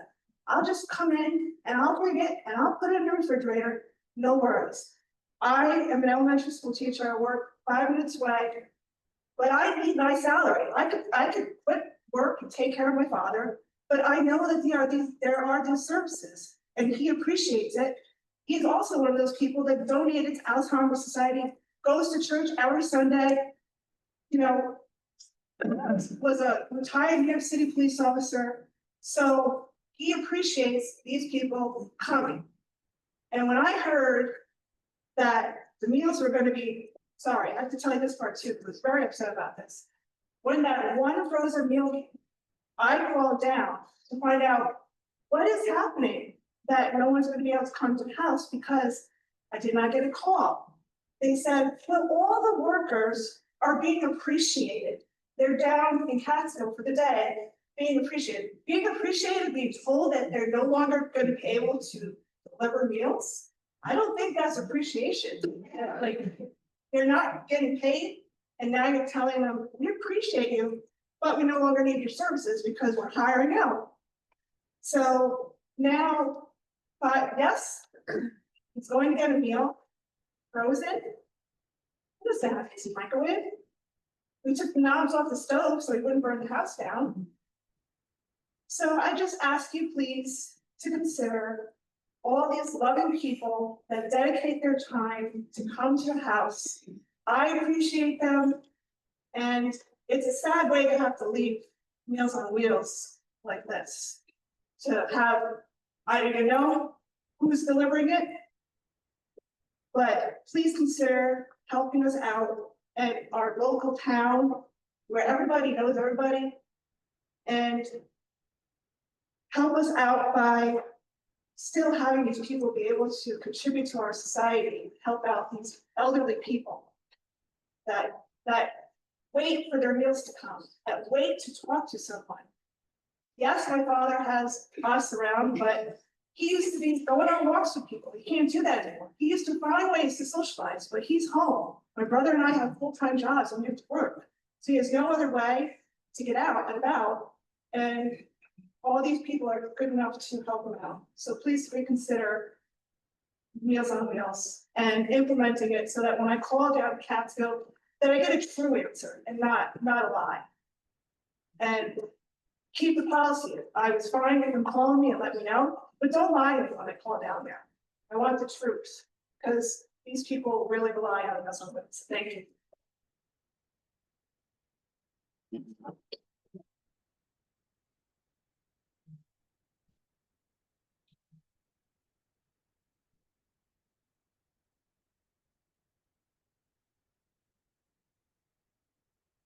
I am Mark Spears, town of Leonard.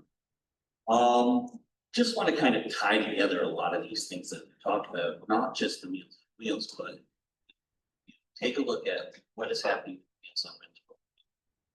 Meals on Wheels provides one necessary nutrition, but it also helps with just giving that person, even if it's just a couple of minutes, it's not necessarily a wellness check, but it does give them a person to talk to for. So these people being home are already isolated. That isolation is the key trigger towards decreased mental health and decreased physical health. We look at mental health services that are available with this, many are severely lacking. The medical health services in this county are lacking, and even close to here, as we see what's going on at Columbia Memorial right now, they're going to be lacking even further. One of the things that has also been talked about is this countywide ambulance service. With the lack of medical services that are already here, that countywide medical service could go a long way to help improve. You know, what is happening for people with their mental health. All this stuff comes together, and every little bit of it kind of drags the county back. So looking at it, so one of the things I am saying, I'm the chairperson of Town Hunter Planning. When we're looking at sitting there and saying, how do we bring more people into our towns? How do we bring more people into our town? We have to provide services that people need, people can rely on in town. When we cut these types of services, we just devalue our county that much further and make it that much more difficult to bring in new people, new blood to help continue to grow this county. So don't just look at what you're looking, you know, at just the very important parts of what is going on with this, in taking care of our residents that have taken care of us. I mean, as an example, the last person that just talked to me, her parents took care of my kids when I couldn't get home at times. They live right around the corner from me. And, you know, we owe these people because they are the ones that made the great things happen in this county that have happened in this county. So, and then I just ask, like, each one of you, you're all human beings, right? We all have this, you know, we all have needs in our lives. Don't forget that someday this could be you, this could be your parents. So look at all of these programs. You know, you talked about, and I commend you guys. You guys have done a great job in building out this fund balance.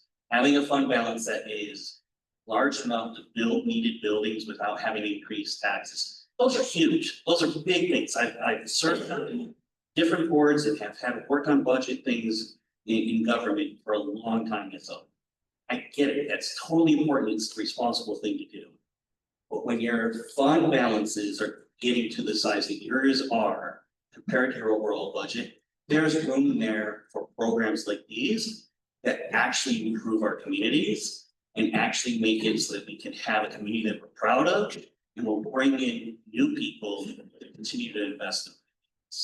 Thank you.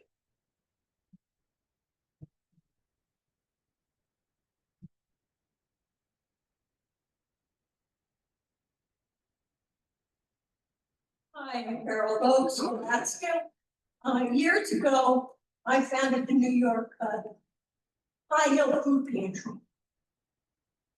Sadly to say, now I'm a recipient of a local food pantry as a result of circumstances. But I also, years ago, delivered Meals on Wheels, and something that always stayed with me was a face of a woman sitting in a chair whose face just lit right up when I walked in the door, because I was bringing food to her, but I was also bringing her companionship that few minutes.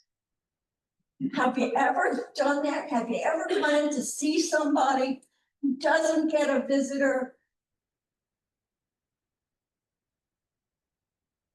You know, there's an old saying, if you really care, put your money where your mouth is.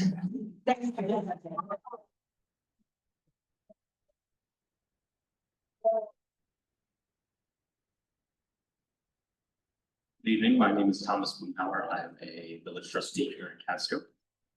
A lot of people have spoken today about the importance of Meals on Wheels, and I think that the fact that so many people have come out and spoken with that passion is very important. It's obviously the fact that the cut was even considered shows how necessary that was. My stepfather is a Meals on Wheels driver, and I've lost count of how many people his generosity has impacted, not only by delivering the meals, which are an essential service to our most vulnerable seniors, but through things like driving them to church, to doctor's appointments, you know, welcoming them into our home during the holidays. So I do hope that the messages you've heard today resonate and that they stay with you going forward. Thank you. Thank you.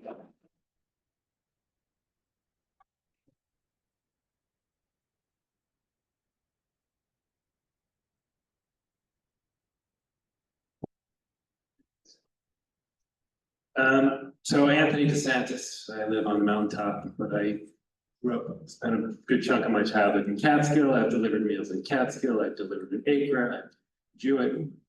And I don't like to repeat stuff if I don't have anything interesting to add, so I hope I actually have a couple of different points to make than have been made already, but again, everyone here, tonight I'm speaking in favor of Meals on Wheels.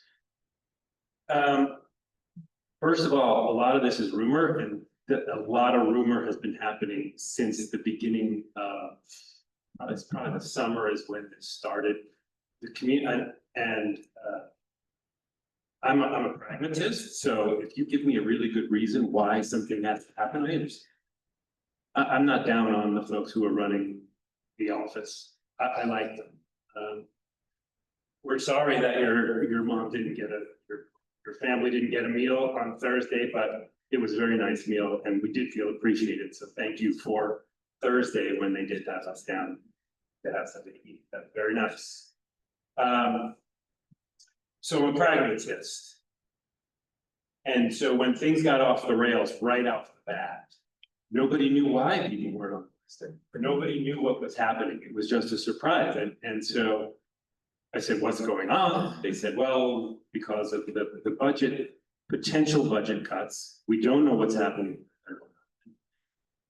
After that, I had some further conversations. I said, hey, what's going on? And I got, well, we didn't vote to take anything away. I understand. I also understand that you haven't finalized your budget, but you can look forward 2 years and you can also look back years. So you can give us a general idea of approximate amounts that. But I don't think what I don't think you're factoring in is the value. Because I know I deliver twice. That's 30 miles each time. That's not including to my house. I do that twice a week. Conservatively 48 weeks a year. So I'm donating all of that time and all of that effort. Multiply that by all the drivers. You have a system here that delivers tremendous value. So when you're looking at the numbers and what you're going to cut, you're not factoring in, I don't believe, the value of all the people and what they're doing. People have mentioned the value of people showing up at the house and keeping them off different medical systems because they need something, because someone wasn't there at the right moment to see a problem. Because I know there's a debate on what the legality of a wellness check is.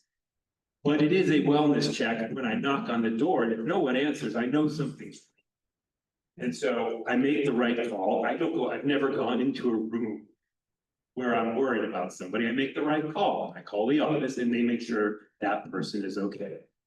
So that is a wellness check, whatever you want to call it. That is another service. That is more value that you are getting from the Meals on Wheels program. I understand that it's hard to get drivers. But I also know that there are opportunities. We have a group on the top called Stronger Together, where 60 people show up. Those people can be asked. There are people who can deliver. I know it's hard, I know it's a pain in the ass, but I believe, I know it can be done. I know we can keep the program going. It's been going as long as it has. If you Google contributors to a stroke, you will find that loneliness and a lack of human connection are contributors. This year, I lost one of my recipients to a stroke 2 weeks after they took him off. He was always the last person on my run. And I always took the time, more time than I usually wanted. And we debated every topic under the sun. We were opposite sides of the political spectrum multiple times. He had to call me later on and say, I'm really sorry I got heated. Great guy. I can't say that not getting Meals on Wheels for 2 weeks caused this man to have a stroke, but I can't say it didn't contribute to his stroke. There is a cynical conversation that is sort of apocryphal, but I had it when I was younger with somebody.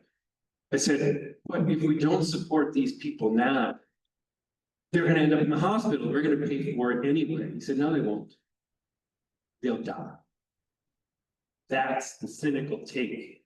Being County is not a cynical count. We can do better. We've cut it to the bone already. It's time to find ways to add a few people back, because I'll tell you, the assessments that were supposed to have been done to confirm that this person should or should not be on the list, they haven't been done. Yeah. I don't know why I'm Not on the list. Or someone says, I'm on the list and I don't know how I'm on the list. I have no idea how that happened.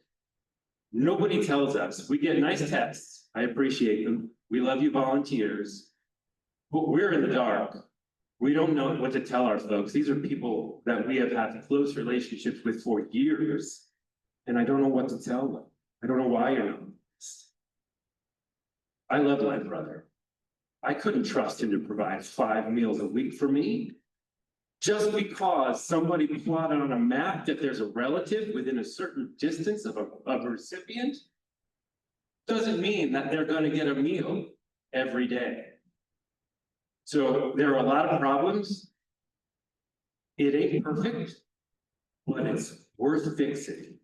It's worth continuing, and it's worth turning around and paying it backwards to the folks who built this county and who have voted for years. Thank you.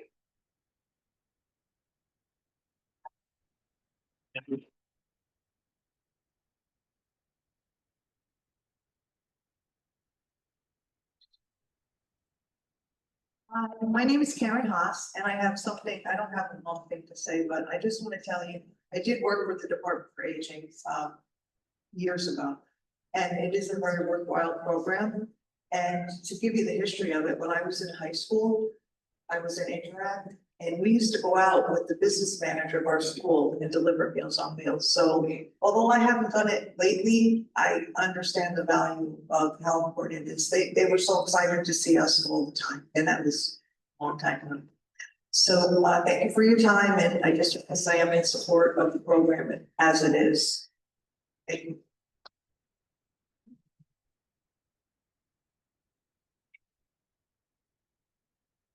I do have a couple here that were sent in by email that they asked to be into the record, but they were unable to attend tonight. The first one I have is from Susan Kowalski from Wyndham. It says, please make this email part of the meeting on 10/27 at 6 p.m. I'm a landlord in Wyndham, New York. On or about October 8th, I received a phone call from Green County Meals on Wheels program in Catskill telling me they were alerted by a meal deliverer because she did not get an answer at the door of my elderly tenant. I was asked to go to the building and use my key to get in which after knocking several times I did. I called for my tenant and heard a faint voice saying over here, yet I could not see her. I followed the voice to the bedroom where she was on the floor wedged between the bed and the wall, unable to get herself up. I am elderly myself and I could not have gotten her up. And I know enough not to anyway, because could have been injured. I called 911 and EMS came along with Wyndham PD, Officer Thorpe, to extract her. Not only did the elderly on the mountaintop need Meals on Wheels for sustenance, but Meals on Wheels because their training to do well checks saved this tenant's life.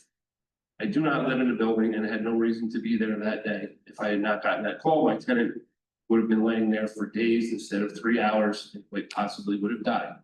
Mountaintop does not have any supermarkets. My elderly tenant does not drive and has a medical condition where she cannot walk very far, nor can she carry packages. She's fallen on the street before. We have high-priced convenience stores that do not take SNAP, and they are unaffordable for locals. Everything up here is expensive since COVID. There's only one taxi company, and the prices are exorbitant. To get from A to B, local people cannot afford a taxi. Please find a way to keep the Meals on Wheels program going, at least on the mountaintop. It saved my tenant's life. I do not know the name of the person who was able to alert Catskill, who then alerted me, but whomever she is deserves an award. She followed her training to the T. I also know that Airbnbs are rightfully being charged state and local taxes, and if I'm not mistaken, a hotel tax also. Can we not use some of that revenue to keep the Meals on Wheels program going for our elderly?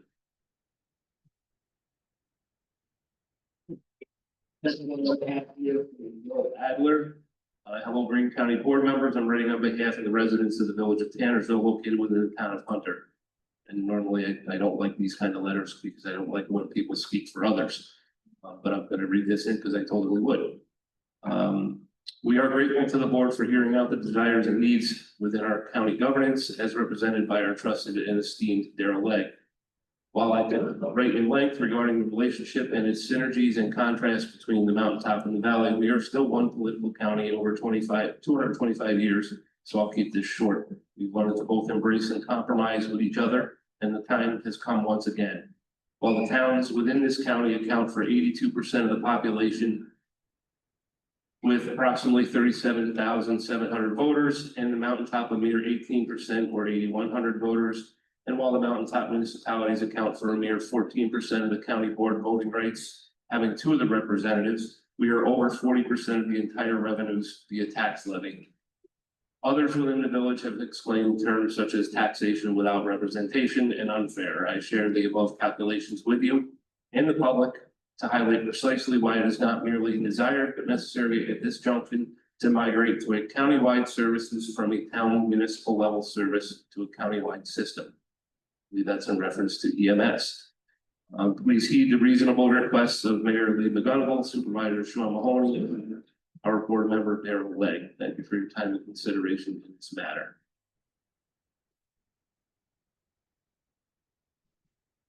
And the last one I have is from Georgia Kriskow.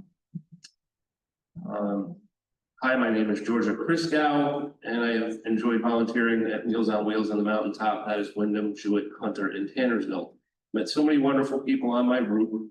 One had formerly worked in the kitchen at Meals on Wheels in Jewett around the corner from my house. Now she needed them herself. She was grateful and pleasant. She knew the system worked and appreciated the effort made to deliver hot meals 5 days per week. Eddie lived a little out on Route 23A, which is never out of the way. He gave me a big smile and was so glad to see me. He wanted to reminisce about having graduated from Hunter High School way back when, and I obliged. Another resident, a woman who lived in the Orpheum Theater in Tannersville, invited me in for coffee and cookies. That was a little much. I knew it was best to listen, chat a bit, and move on. But just stopping by for a hello and deliver food meant a lot to these residents. Once my husband accompanied me to help with deliveries, and a good thing because a bird had gotten trapped inside a glassed-in porch of our neighbor on the route in back of Tannersville, and it was making a racket. What a relief to free the bird and to reassure the resident that now we'd solved her problem. Leave her a nourishing hot lunch. In a couple of cases, it was sad to see the isolation and the poverty, even in small communities such as ours. Preparing meals adds dignity and respect to some of the hardest circumstances, brings us in touch with each other, and makes us realize how much we owe our elders. The least we can do is say thank you with the modest supplement of food that Meals on Wheels offers these folks. Please don't eliminate this program in Greene County. We need it, and our neighbors appreciate it, and they deserve it too.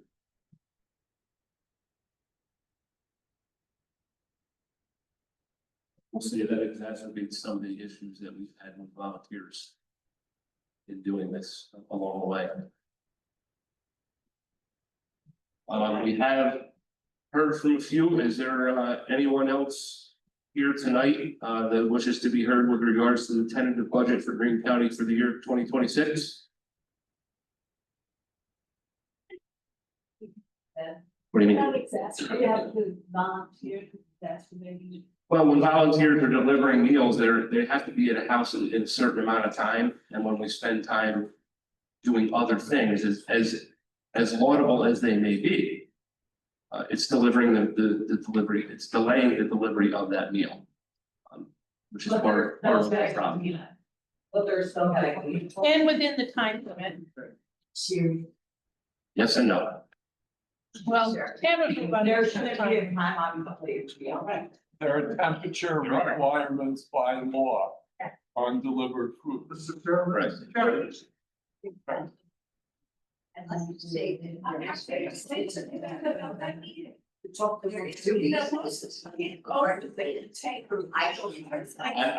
understand. First has. So there are cases where deals are slowed down. No, I understand that. I went into the house with the fire alarm. Well, we couldn't take the both of them. She had to live with it, and so we got out the ladder and dropped, and we had to walk away. If it was one of your parents, you would understand. If one of your parents needed those services, you would understand. But obviously, you've never been in their shoes before. So once your parents. Not so obviously. Service.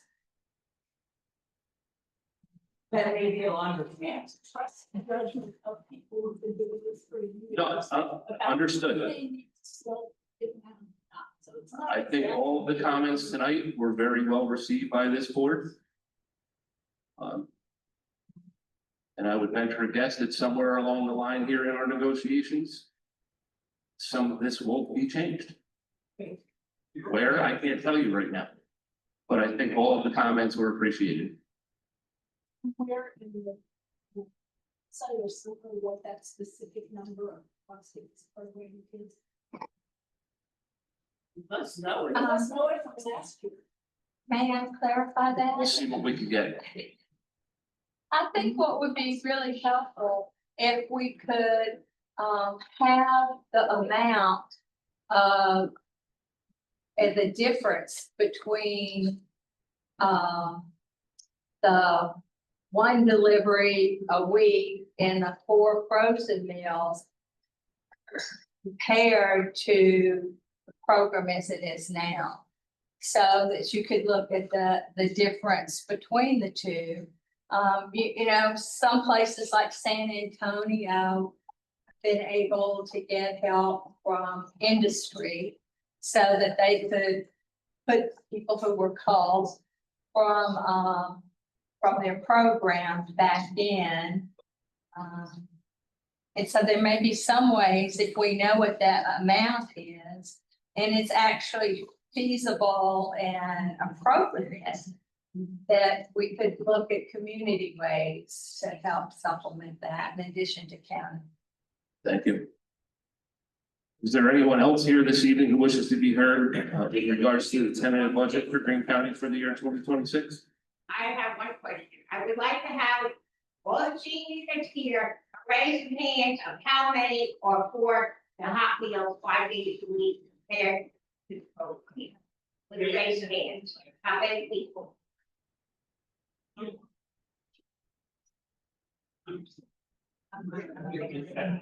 No, and I think you gotta see the majority that.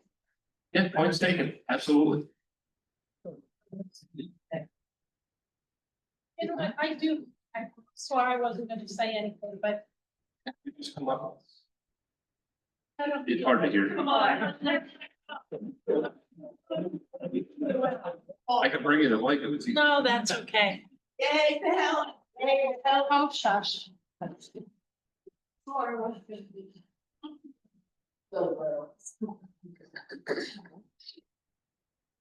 Helen Curran from Westkill. My parents delivered Meals on Wheels over 30 years ago. So I felt that it was my obligation to continue doing that. I have stopped delivering Meals on Wheels because of what we have done to the seniors out there. The 102-year-old woman cannot go for a walk. And she can sit, she can knit, she's brave, she can bathe herself, they have a little seat for her to get in, but she can't let go of the walker to get from place to place. She can't put something in the microwave with one hand. She also does not eat sandwiches, but she couldn't put the mayonnaise on her bread by herself. So these meals keep her going. They've taken her from lunch and dinner to just lunch. So she's eating one meal a day. Her family lives across the street. They're very good friends of mine. They do try and give her some things. They have 4 little kids plus another 5 kids just down the road. A lot of mac and cheese and hot dogs. Mary doesn't eat hot dogs or mac and cheese. Now, for the caseworkers, I believe we have 2 caseworkers. I talked to all the clients that I delivered to, and they had not seen a caseworker. Caseworkers are supposed to do a check once a year, and they're supposed to call every 6 months. And I know I'm just a driver. I was told by a few people that you're just a volunteer. It doesn't matter what you think, it doesn't matter what you say. Okay. So I see your clients probably 48 to 50 times or more a year. Yes, how they're doing, I hand them their meal. I don't say, I'm sorry, I haven't had to get a ladder out yet, but I don't have to. But I give them their meal. That they love us, they look forward to seeing us. The one lady said, you know, I could probably like put meals in the microwave, maybe. She said, but I like seeing my volunteers every day. They depend on us to take care of them. And we need to do that. They have contributed so much, and I've lived in Tannersville my entire life. Now I live in Westfield. But I deliver in Tannersville. Now, as far as the temperatures, we do temperature checks. Occasionally, because I have a 40-mile run, it's really hard to get that time in. And I don't spend a lot of time hanging out or, you know, I will at the last house. So please, think about it, really consider it. It really isn't that much money. When you do the comparison, make sure, because I know the meals that we deliver, you figure all the costs, the salaries, the insurance, all of that is figured in on the cost to come up with the $18 a meal. I know that the number is $9 that's been sent out for the frozen meal, but you're still going to have is delivered, I mean, I don't know what other costs, unless you're firing everybody who works for Meals on Wheels, their salaries need to be included, so that $9 is going to go up. I don't think it's that big a difference, and I think Green County should be able to afford to take care of our senior citizens. Thank you.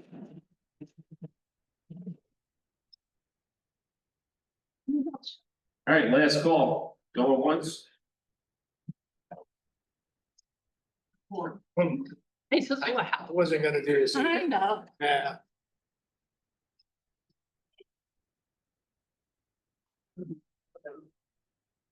Yeah, so my name is Jim Jones. I'm from Haynes Falls. And I came here out of curiosity, what's going on with the budget, namely with Meals on Wheels. From what I'm listening to and what I'm hearing is, and you pointed it out yourself, New York State criteria dictates that people like Mary gets cut from her Meals on Wheels. Why? Because she has family across the street, and after begging and borrowing and bending, she's put back on the system. You know what? 125 people are left on the system. They used to have over 400. And you know why? Because Greene County decided that they're gonna follow criteria based on New York State.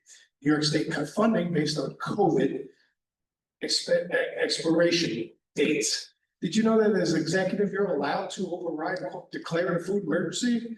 Because it is. You're taking away from people on the mountaintop, on the valley, and you're saying it's criteria, and we're done with it. I'm done.